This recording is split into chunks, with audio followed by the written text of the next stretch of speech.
ಹೊಳಲ್ಕೆರೆ ಪಟ್ಟಣದ ಪ್ರವಾಸಿ ಮಂದಿರದಲ್ಲಿ ವಿಶ್ವ ರೈತರ ನಾಯಕ ಪ್ರೊಫೆಸರ್ ನಂಜುಂಡಸ್ವಾಮಿ ರೈತ ಸಂಘದ ರಾಜ್ಯ ಸಂಚಾಲಕರಾದ ಕನಕಾಂಚೇನಹಳ್ಳಿ ಪಾಟೀಲ್ ಪ್ರಸನ್ನ ಕುಮಾರ್ ಹೊಳಲ್ಕೆರೆ ಪ್ರವಾಸಿ ಮಂದಿರದಲ್ಲಿ ಪತ್ರಿಕಾಗೋಷ್ಠಿಯನ್ನು ಉದ್ದೇಶಿಸಿ ಮಾತನಾಡಿದರು. 400 ನದಿಗಳ ಜೋಡಣೆ ಹಾಗೂ ರೈತರ ವಿವಿಧ ಬೇಡಿಕೆಗಳನ್ನು ಈಡೇರಿಸುವುದಕ್ಕಾಗಿ ದಿನಾಂಕ ಮೇ 5 ರಿಂದ ಮೇ 13ರವರೆಗೆ ದೆಹಲಿ ಚಲೋ ಕಾರ್ಯಕ್ರಮವನ್ನು ಹಮ್ಮಿಕೊಳ್ಳಲಾಗಿತ್ತು.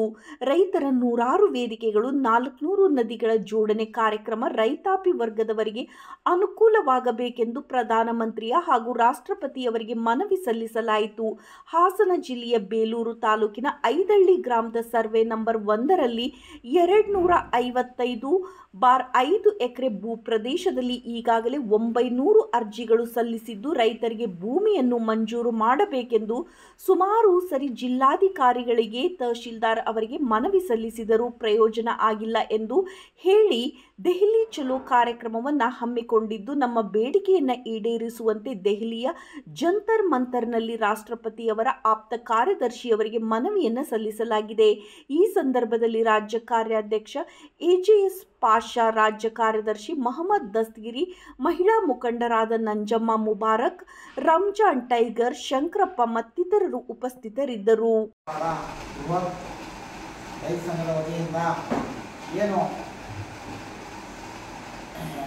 ಐದನೇ ತಾರೀಕು ಹೊರಟಂತ ರಥಯಾತ್ರೆ ಅದು ಕರ್ನಾಟಕ ರಾಜ್ಯದ ಹಾಗೆ ಮಹಾರಾಷ್ಟ್ರ, UP, MP, ರಾಜಸ್ಥಾನ, ನವದೆಹಲಿ 13ನೇ ತಾರೀಕು ತಲುಪಿ ಮಾನ್ಯ ಘನವಿತ ರಾಷ್ಟ್ರಪತಿ ಭವನವನ್ನು ಭೇಟಿ ಮಾಡಿ ರಾಷ್ಟ್ರಪತಿ ಸಾಹೇಬ್ರವ್ರನ್ನ ಭೇಟಿ ಮಾಡಿ ಸಂದರ್ಭದಲ್ಲಿ ಅಲ್ಲಿ ಚೀಫ್ ಆಫೀಸರ್ ಸತ್ಯನಾರಾಯಣ ಸಾಹೇಬ್ರು ಅಂತೇಳಿ ಮತ್ತು ಇನ್ನೊಬ್ಬರು ಸಾಹೇಬರು ಸೇರ್ಕೊಂಡಿದ್ರು. ನಮಗೆ ನಾವು ಏನು ಈ ರಾಷ್ಟ್ರದ 400 ನದಿಗಳು ಸಮುದ್ರಕ್ಕೆ ವೇಸ್ಟಾಗಿ ನೀರು ಹೋಗೋದ್ರಿಂದ ಅದನ್ನು ಸಂಪೂರ್ಣವಾಗಿ ರೈತರಿಗೆ ನೀಡಿದರೆ ಕೃಷಿಗೆ ಯೋಗ್ಯವಾಗುತ್ತೆ. ಅದನ್ನು ನದಿ ಜೋಡಣೆ ಮೂಲಕ ಎಲ್ಲ ಪ್ರತಿಯೊಂದು ಗ್ರಾಮಕ್ಕೆ ನದಿ ಜೋಡಣೆ ಆಗಬೇಕು. ಅದು ಸಂಪೂರ್ಣವಾದ ಉತ್ತಮವಾದಂಥ ಕಾರ್ಯಗತ. ಅದಕ್ಕೆ ತಾವು ದಯಮಾಡಿ ಇದನ್ನು ಕಾರ್ಯರೂಪಕ್ಕೆ ತರಬೇಕು ಅಂತೇಳಿ ಅದನ್ನು ಮನವಿನ ರಾಷ್ಟ್ರಪತಿ ಭವನಕ್ಕೆ ಮತ್ತು ಪ್ರಧಾನಮಂತ್ರಿ ಭವನಕ್ಕೆ ಖುದ್ದಾಗಿ ಹೋಗಿ ತಲುಪಿಸಿದ್ವಿ. ಅದೇ ರೀತಿ ಮತ್ತೆ ಏನು ಕರ್ನಾಟಕ ರಾಜ್ಯ ಹಾಸನ ಜಿಲ್ಲೆ ಬೇಲೂರು ತಾಲೂಕು ಹಳೆಬೀಡು ಹೋಬಳಿ ಐದಳ್ಳ ಸರ್ವೆ ನಂಬರ್ 1ರಲ್ಲಿ 2550 ಎಕರೆ ಭೂಮಿಯನ್ನು 900 ಜನ ರೈತರು ಈಗಾಗಲೇ ಅರ್ಜಿಯನ್ನು ಸಲ್ಲಿಸಿದ್ದಾರೆ. ತಾವು ಇದು ಸರ್ಕಾರಿ ಭೂಮಿ ಆಗಿರೋದ್ರಿಂದ ಸ್ಥಳೀಯ ಅಧಿಕಾರಿಗಳು ಸ್ವಲ್ಪ ಗೊಂದಲಕ್ಕೆ ಈಡು ಮಾಡಿ ರೈತರನ್ನ ದಾರಿ ತಪ್ಪಿಸುವಂಥ ಒಂದು ಹುನ್ನಾರವನ್ನು ಮುಂದಿಟ್ಕೊಂಡಿದ್ರು. ಅದು ಅರಣ್ಯ ಇಲಾಖೆಯವರ ದೌರ್ಜನ್ಯ ಹೆಚ್ಚಾಗಿತ್ತು. 2021ರಲ್ಲಿ ನಾನೇ ತಮ್ಮ ಕಚೇರಿಗೆ ಅಂದರೆ ನವದೆಹಲಿಯ ರಾಷ್ಟ್ರಪತಿ ನಿಮ್ಮ ಕಚೇರಿಗೆ ಬಂದು ಮನವಿಯನ್ನು ಸಲ್ಲಿಸಿ 1961ನೇ ಕಾಯ್ದೆ ಅಡಿಯಲ್ಲಿ ತಮ್ಮ ಕಾಯ್ದೆ ಅಡಿಯಲ್ಲಿ ರೈತರಿಗೆ ಮತ್ತು ಬಡವರಿಗೆ ಕೊಡಬೇಕೆಂಬ ಆದೇಶ ಭೂಮಿಗೆ ಹಿಂದೆ ಇದೆ.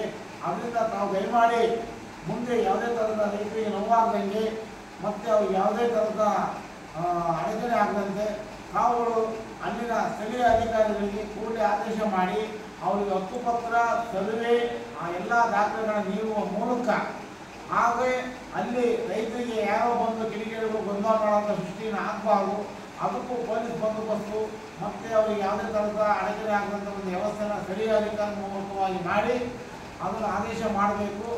ಮಾಡಿ ರೈತರಿಗೆ ನೆರವಿಗೆ ತಾವು ಸಹಕರಿಸಬೇಕು ಅಂತ ಹೇಳಿಕೆ ಒಪ್ಪಿಕೊಂಡು ನಾವು ಇವತ್ತಿಂದಲೇ ನಾವು ಇದನ್ನು ಮಾಡಿ ರೈತರಿಗೆ ನಾವು ನೀಡ್ತೀವಿ.